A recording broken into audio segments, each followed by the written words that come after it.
आरती को दो शादियों के कार्ड एक साथ मिले। एक भाई की बेटी की शादी का और एक जेठ जी की बेटी की शादी का। दोनों शादियां भी एक ही दिन थी और दोनों ही रिश्ते ऐसे कि शादी में जाना टाला नहीं जा सकता था। आरती कार्ड को उलट पुलट कर ऐसे देखने लगी जैसे ध्यान से देखने पर कोई ना कोई सुराग मिल जाएगा, या कोई दूसरी तारीख मिल जाएगी, या फिर कोई दूसरी सूरत मिल जाएगी। दोनों शादियां अटेंड करने की। वह क्या करेगी अब? भाई की बेटी की शादी में शामिल नहीं हो पाएगी तो भैया भाभी की नाराजगी झेलनी पड़ेगी, और अगर जेठ जी की बेटी की शादी में शामिल नहीं हुई तो जेठ जेठानी उसकी मजबूरी समझकर कुछ कहेंगे नहीं, पर उनके प्यार भरे उल्हाने का सामना कैसे करेगी? करते हुए विमूढ़ सी वह पास पड़ी कुर्सी पर बैठ गई। मयंक से पूछेगी तो वे तपाक से कह देंगे कि जो तुम्हें ठीक लगता है वह करो। वह फिर दोहराई पर खड़ी हो जाएगी, या फिर बहुत अच्छे मूड में होंगे तो कह देंगे कि तुम अपने भाई की बेटी की शादी में शामिल हो जाओ और मैं अपने भाई की बेटी की शादी में शामिल हो जाता हूँ। लेकिन वह ऐसा नहीं कर सकती। शाम होने को थी। अंधेरा धीरे धीरे चारों तरफ फैल रहा था। उसका दिल वहां पहुंच गया जब उमंगें थी, रंगीन इंद्रधनुषी सपने थे, माता पिता थे, उसकी कुलांचे भरने वाली उम्र थी। वे दो भाई बहन थे, माता पिता की इकलौती लाडली बेटी। भाई के बाद लगभग 10 सालों के बाद हुई, इसीलिए भाई का भी लाड प्यार भरपूर मिला। वह 21 साल की थी जब भाई की शादी हुई। आम लड़कियों की तरह उसके भी कई अरमान थे। भाई की शादी के काफ़ी लड़कियां देखने के बाद शिल्पा पसंद आ गई। भाई के सेहरा बांधे देख हर बहन की तरह वह भी खुश थी। भाभी ने जब घर में कदम रखा तो खुशियां जैसे उनके घर के दरवाजे पर हाथ बांधे खड़ी हो गई। भाभी 24 साल की थी। उम्र का फासला कम था। उसे लगा उसे हम उम्र एक सहेली मिल गई है। अभी तक तो घर में सभी बड़े थे। 3 साल उसे भाभी के सानिध्य में रहने का मौका मिला। 24 साल की उम्र में उसकी भी शादी हो गई। पहले माँ काम करती थी तो वे निश्चिंत होकर अपनी पढ़ाई करती थी।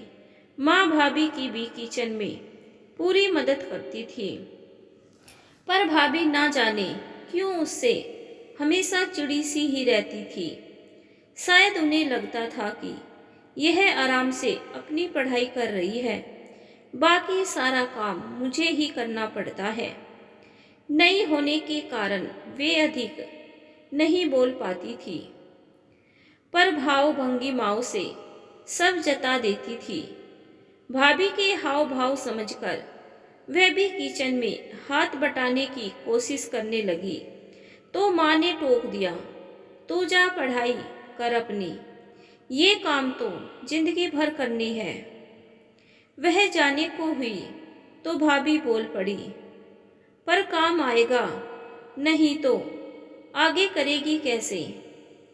उसे समझ नहीं आया कि भाभी की बात माने कि माँ की।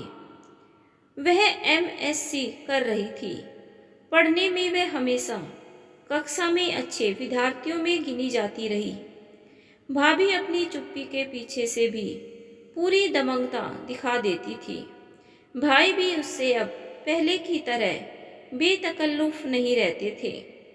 पहले की तरह भाई से फरमाइश करने की उसकी अब हिम्मत नहीं पड़ती थी। भाई कहीं बाहर तो जाते तो भाभी के लिए कई चीज़ें खरीद कर लाते। वह बहुत उम्मीद से देखती कि शायद उसके लिए भी कुछ खरीद कर लाए हों, पर ऐसा होता नहीं था। उसे किसी बात की कमी नहीं थी, पर भाई का कुछ न लाना जता देता कि अब उनकी जिंदगी में उसकी कोई अहमियत नहीं रह गई है। उसने यह मासूम सी शिकायत माँ से की तो उन्होंने उसे ही समझा दिया। ऐसा तो होता ही है पगली, तेरी शादी होगी तो तेरा पति भी तेरे लिए ऐसे ही लाएगा। पति के लिए पत्नी सब कुछ होती है और लोग कुछ नहीं होते हैं पर पत्नी से कम ही होते हैं। 2 साल तक भाभी का व्यवहार समझते हुए भी उसने अधिक ध्यान नहीं दिया। उसके लिए भाभी फिर भी अपनी थी, पर भाभी उसे कभी अपना नहीं समझ पाई। उसके 24 साल की होते होते माता पिता ने उसके लिए लड़का देखना शुरू कर दिया। मयंक बैंक में अफसर थे। उनके घर में 2 भाई वह 1 बहन और माँ थी। वहाँ सब कुछ अच्छा देखकर उसका रिश्ता तय हो गया और फिर उसकी शादी हो गई। उसने सोचा कि अब भाभी के साथ उसके रिश्ते सहज हो जाएंगे। जब वह कभी कभी आएगी तो भाभी भी उसे पूरा सम्मान देगी। ससुराल में सभी ने उसे हाथों हाथ लिया, पर घर में जेठानी का ही राज था। वे पूरे परिवार पर छाई हुई थी। सास, ननंद वह यहाँ तक कि उसके पति के दिलो दिमाग पर भी वही राज कर रही थी। वह अनायासी ईर्ष्या से भर उठी। मायके जाती तो वहाँ सब कुछ भाभी का तो यहाँ सब कुछ जेठानी का। धीरे धीरे ना चाहते हुए भी उसके मन में जेठानी के प्रति ईर्ष्या की भावना घर कर गई। पति से कुछ भी कहती, कुछ भी पूछती तो एक ही जवाब मिलता कि भाभी से पूछ लो। साड़ी खरीदनी है साथ चलो, तो उसे जवाब मिलता भाभी के साथ चली जाओ, या फिर चलो भाभी को भी साथ ले चलते हैं। उनकी पसंद बहुत अच्छी है, खाने में क्या बनाऊं? भाभी से पूछ लो। सास भी बड़ी बहू से पूछे बिना कुछ ना करती। उसे सब प्यार करते, पर महत्व बड़ी को ही देते। जेठानी के साथ समझौता करना उसे अच्छा नहीं लगता था।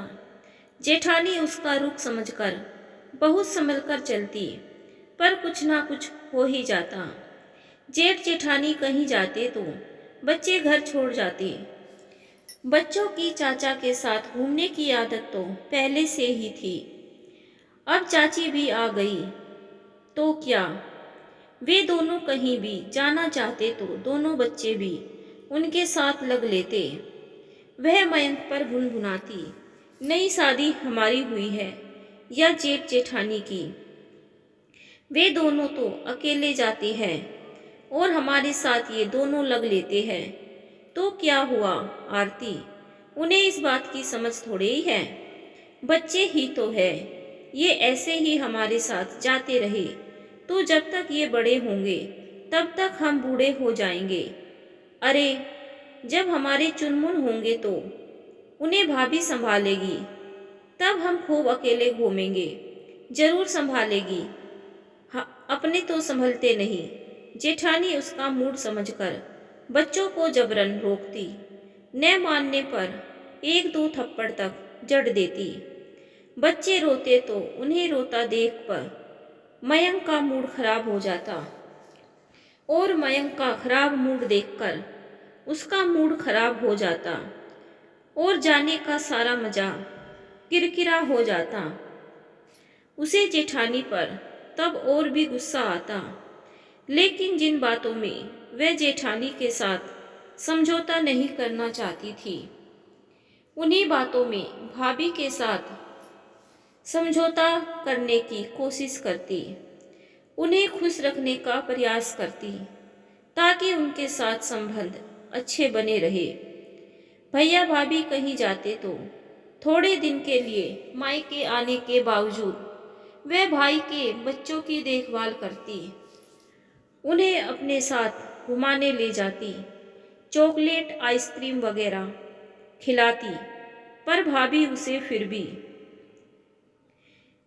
खास तवज्जो ना देती। आरती उस घर को अभी भी अपना घर समझती। फिर वही पहले वाला हक ढूंढती, पर उसकी सारी कोशिशें बेकार हो जाती। भाभी उससे मतलब का रिश्ता निभाती, इसलिए उनमें आत्मीयता कभी नहीं आ पाई। वह जब जब भाभी के साथ किचन में कुछ करने की कोशिश करती तो भाभी उसे साफ जता देती कि अब उनको उसका अपने किचन में छेड़खानी करना पसंद नहीं। वह 2-4 दिन के लिए आई है, माँ के साथ बैठे और जाए। फिर उसके बच्चे हुए तो सास बुजुर्ग होने की वजह से उसकी अधिक देखभाल नहीं कर पाई, पर जेठानी ने अपना तन मन लगा दिया, माँ जैसी देखभाल की। तुमने देखा आरती, भाभी कितना ख्याल रखती है तुम्हारा। मैं कहता था ना कि उन्हें समझने में तुम गलती कर रही हो। जेठानी की देखभाल से वह पिघलने को होती तो मयंक की बात से जल भुन जाती। पहले बच्चे के समय जब माँ ने बार बार कहा कि अब थोड़े दिन के लिए मायके आ जा, तो 1.25 महीने के बच्चे को लेकर वह मायके चली आई। मयंक से कह आई कि बहुत दिनों बाद जा रही हूँ, इसीलिए आराम से रहूंगी। तुम्हें तो वैसे भी मेरी जरूरत नहीं है। जेठानी ने जाने की बात सुनी तो मना किया। तुम अभी कमजोर हो आरती, खुद की वह बच्चे की देखभाल नहीं कर पाओगी। यही रहो, थोड़े महीने बाद चली जाना। मेरी माँ वह भाभी मेरी देखभाल करेगी। भाभी का स्वभाव जानते हुए भी वह बोली। मायके पहुंची तो खुश थी वह। इस बार लंबे समय के लिए आई थी। जब घर पहुंची तो भावुक होकर माँ व भाभी से मिलना चाहा, पर भाभी का उखड़ा मूड देखकर उत्साह पर पानी फिर गया। माँ भी बड़ी उत्साहित नहीं दिखी। लगा माँ ने रीत रिवाज निभाने व उसका मन रखने के लिए उसे मायके आने को कहा था। शायद उन्हें सचमुच विश्वास नहीं था कि वह आ जाएगी। ससुराल में जेठानी उसके आगे पीछे घूमकर उसका ध्यान रखती, बच्चे की पूरी देखभाल करती। सास हर समय सबसे उसका ध्यान रखने को कहती। उसका बेटा सबकी आंखों का तारा था। वही मायके में माँ के भी काम के करने की एक सीमा थी। फिर भी उनका पहला ध्यान अपने पोते पोतियों पर रहता था, नहीं तो बहू की नाराजगी मोल लेनी पड़ती। भाभी को तो उसकी देखभाल से मतलब ही नहीं था। जो खाना सबके लिए बनता वही उसके लिए भी बनता। एक दिन रात में तबीयत खराब होने की वजह से वह बच्चे की देखभाल भी नहीं कर पा रही थी। माँ ने रोते हुए बच्चे को उठा लिया, पर उसका पेट दर्द रुक नहीं पा रहा था। माँ ने हार कर उसके भाई के कमरे का दरवाजा खटखटा दिया। बहुत मुश्किल से भाई की नींद खुली। उसने दरवाजा खोला। बेटा, आरती की तबीयत ठीक नहीं है, पेट में दर्द हो रहा है। क्या माँ, तुम भी ना छोटी छोटी बातों के लिए जगा देती हो। अरे परहेज वगैरह वह कुछ करती नहीं, हाजमा बिगड़ गया होगा। कोई दवा दे देती, बेकार में नींद खराब कर दी। सब कुछ करके देख लिया बेटा, पर दर्द नहीं रुक रहा। तो दर्द की कोई गोली ही दे दो। इतनी रात में मैं क्या कर सकता हूँ। और तुम भी माँ, कहाँ की जिम्मेदारी ले ली। उसे अपने घर भेजने की तैयारी करो। उनकी जिम्मेदारी है, वही संभाले। सो जाओ, अभी सुबह देखेंगे, कहकर भाई ने दरवाजा बंद कर दिया। माँ लौट आई। न आरती ने कुछ पूछा न माँ ने कुछ कहा। उसने सब कुछ सुन लिया था। सारी रात वह दर्द से तड़पती रही। माँ सिरहाने बैठी रही, पर भाई भाभी ने सहानुभूति जताने की कोशिश भी ना की। सुबह पेट दर्द कम हो गया, पर तबीयत फिर भी ठीक नहीं थी। लेकिन भैया भाभी ने यह पूछने की जहमत नहीं उठाई कि रात में तबीयत ठीक नहीं थी, अब कैसी है। वह सोच रही थी कि उसकी इतनी तकलीफ में तो ससुराल में रात में पूरा घर हिल जाता, यहाँ तक कि बच्चे भी उठकर बैठ जाते। यहाँ माँ के अलावा सब सो रहे थे। सोचते सोचते उसका मन भारी सा हो गया।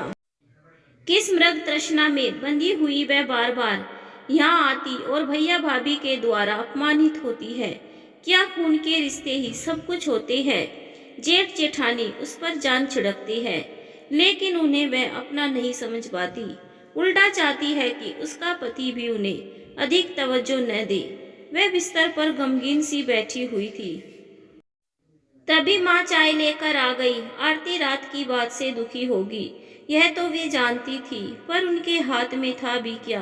क्या हुआ आरती, अब कैसी तबीयत है तेरी? माँ स्नेह से उसका सिर सहलाते हुए बोली। अब ठीक है माँ, आपको भी रात भर सोने नहीं दिया मैंने। अरे कैसी बात कर रही है तू? अच्छा चल मुंह हाथ धो ले और चाय पी ले।